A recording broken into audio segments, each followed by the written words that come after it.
ఆయన అసెంబ్లీలో ఏం మాట్లాడాడో మీరు విన్నారు, నేను విన్నాను. అందులో కొన్ని సత్యాలు ఉండొచ్చు, కొన్ని అబద్ధాలు ఉండొచ్చు. కానీ అల్లు అర్జున్ ఎలా మాట్లాడాడు ఆ తర్వాత ఏంటిది?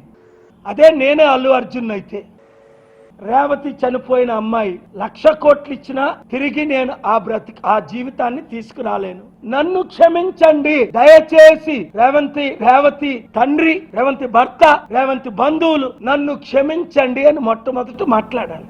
నేనే అల్లు అర్జున్ అయితే నాకు ఆ సినిమాకు 300 కోట్లు ఇచ్చారు. రేవతి కుటుంబానికి, రేవతి కొడుకు చనిపోతున్న కొడుకు హాస్పిటల్లో ఉన్నవాడికి ఆ 300 కోట్లు ఇచ్చేస్తున్నాను. 20 సినిమాలు చేశాను, ఇంకొక 20 చేస్తాను. 3 మిగిలిన డబ్బంతా పేదలకి పంచేస్తాను, గ్రామాభివృద్ధి చేస్తాను అనాల. నేను వచ్చిందే ఎంటర్టైన్మెంట్ కి, నేను చేసిందే మీ కొరకు. 1000 కోట్లు ఆస్తుందే అల్లు అర్జున్ ఇది.